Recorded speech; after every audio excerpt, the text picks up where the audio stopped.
Olá, somos estudantes do campus Caruaru IFPE. Eu sou a Alexandra Ferreira e meu amigo Caio Ângelo. E esse é mais um podcast de geografia. Bom, eu vou falar as diferenças entre. Primeiro, eu vou falar sobre as diferenças entre monopólio e oligopólio. Bom, monopólio é quando ocorre ou existe apenas um fornecedor em determinado setor da economia, ou onde não existam substitutos próximos para os produtos que eles fornecem. E assim, constituindo assim uma forma extrema de concorrência imperfeita. E este fornecedor tem em suas mãos a vantagem de impor o preço de suas mercadorias, ficando e ficando sujeito ao nível de vendas dele decorrente. Então ele tem, salvo casos específicos, um domínio de tal maneira do setor em que atua, tornando-se dono do mercado. E por esse motivo, não é muito querido por grande parte dos consumidores. Por exemplo, um exemplo de monopólio brasileiro seria a Petrobras, que é a Sociedade Anônima de Capital Aberto, que ele atua no setor de exploração e produção, refino, comercialização e transporte de óleo e gás natural, petroquímica, distribuição de derivados, energia elétrica, biocombustíveis e outras fontes renováveis de energia. E detém 88 mil funcionários e lucro líquido de 33 milhões. E a receita líquida é de 244 bilhões e é atualmente em 28 países. Bom, e agora eu vou falar sobre oligopólio. O oligopólio ele ocorre quando existem poucos fornecedores em determinado setor da economia, mas cada um detendo uma grande parcela do mercado. As empresas tornam-se independentes e guiam suas políticas de produção de acordo com a política das demais empresas. Por saberem que os setores da pouca concorrência, a alteração de preço ou qualidade de um afeta diretamente os demais. E isso representa uma estrutura de mercado de concorrência imperfeita. No oligopólio, a concorrência se efetua mais ao nível de favores, como a qualidade, garantia, a fidelização ou a imagem do produto, e não tanto ao fator preço. Um exemplo de oligopólio brasileiro seria a Fiat, de automóveis, né? A Sociedade Anônima de Capital Aberto, uma das empresas que atua no setor de produção e venda de automóveis e caminhões. E tem um crescimento muito grande no mercado brasileiro. E conta aproximadamente 30 mil funcionários e tem um faturamento líquido anual em torno de 20,6 bilhões. E atua no mercado estrangeiro, visto que suas exportações chegam a 45.218 unidades anualmente. Bom, agora eu vou falar um pouco para vocês sobre o que é mais, dar um exemplo mais detalhado sobre o que é o oligopólio. Ahn, o oligopólio, como eu falei, ele é um sistema que faz parte da economia política e que caracteriza o mercado onde existem poucos vendedores para muitos compradores. E o oligopólio, as alterações nas condições de atuação de uma empresa vão influenciar o desempenho de outras empresas no mercado. Então, o oligopólio ele é caracterizado por um estado de hegemonia em que existe a luta para alcançar a supremácia total. Também sobre a inflexibilidade de preços, os preços em vigor são estabilizados, sendo evitada a competição, a predominância dos preços, sendo que todos os fornecedores aceitam os preços estabelecidos, e as concorrências de ações em conjunto, frequentemente dando origem a truques. E agora eu vou mostrar para vocês quais são as consequências de um oligopólio para a economia. Os oligopólios são considerados prejudiciais para a economia por diversos motivos. Quando determinado setor é totalmente dominado por poucas empresas e a competição entre elas pode não ocorrer. Isso é prejudicial ao consumidor. O motivo é simples. Em um mercado competitivo, há diversos agentes econômicos disputando espaços e a atenção dos consumidores. Essa concorrência colabora para a redução no preço dos produtos, favorecendo o consumidor no final disso tudo. E, além disso, quando há competição, as companhias se esforçam para se diferenciar e entregar melhores produtos aos clientes. Então, podem ser citadas algumas consequências, como os preços maiores de que um mercado competitivo, presença de poucas empresas, podendo ser apenas duas ou três de grande porte, preços controlados e pouca variação de produtos.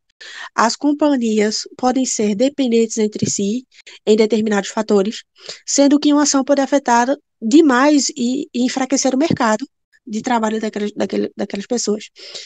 Dificuldade de entrada de novos competidores. E além desses prejuízos, oligopólios, quando ocorrem de maneira mais estruturada, pode facilitar conluios, o que é acordo de cooperação entre as companhias participantes. E agora eu passo a palavra para o meu colega Caio Ângelo. Agora eu vou falar uma curiosidade sobre sobre a existência de um oligopólio. Antes de haver uma situação de oligopólio no mercado, ele é sempre antecedido de um monopólio. Como a Alexandra explicou, a empresa que ela detém o controle de compra e venda de um determinado setor do mercado, de um determinado serviço ou produto oferecido. E à medida que surgem empresas nessa situação do mercado, e a concorrência vai aumentando, essa empresa que antes fazia parte do monopólio, ela, durante o tempo, acumulou capital o suficiente para comprar ações dessas outras empresas que estão gerando concorrência, para que ela possa exercer controle sobre os produtos dessas empresas e não perder o lucro com o aumento da competitividade. Isso gera, quando essas empresas começam a fazer acordo, uma situação em que nem entram novas empresas, nem saem as que já existem.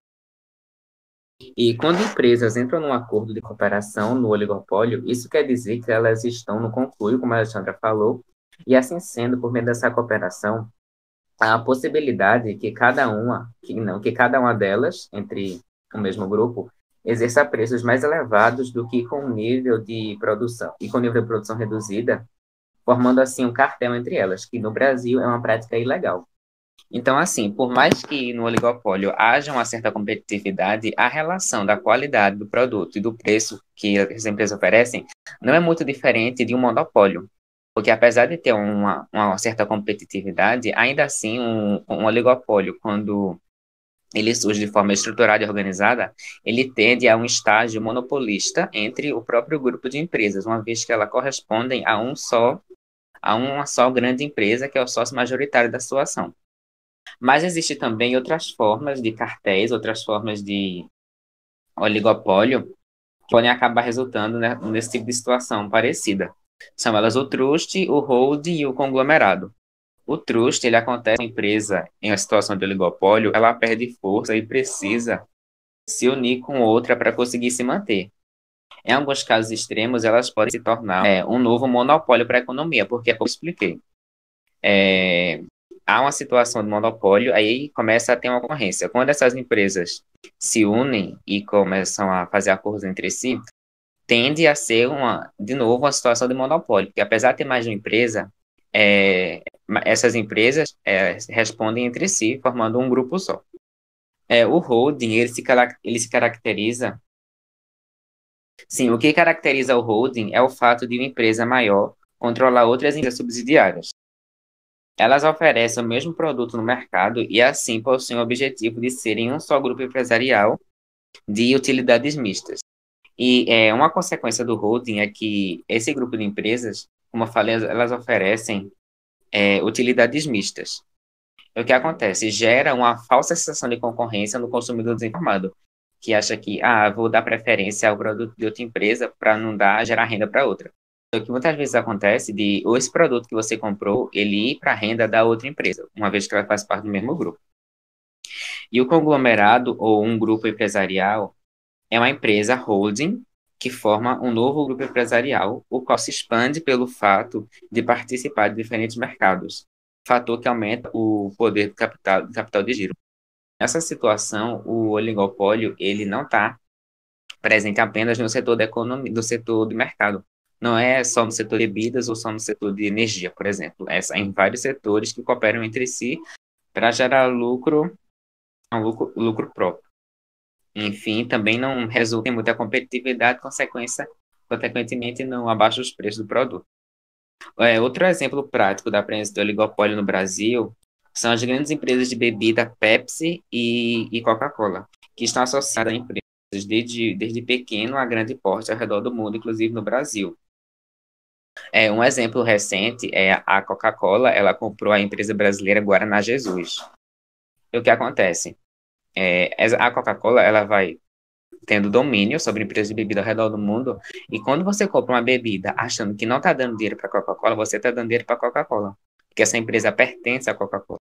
Porque, como eu falei, antes do oligopólio tem o monopólio, e a empresa que fazia parte do monopólio, ela acumula grande capital suficiente para ir derrubando ou se apoderando das empresas que vão surgindo. Podendo até ser uma situação em que surgem novas empresas, mas a partir do momento que surge a grande empresa que antecede o oligopólio, ela sufoca o mercado consumidor para fazer a empresa não falir e, enfim, ter que ser vendida para a empresa maior. Obrigado pela audiência. Boa noite.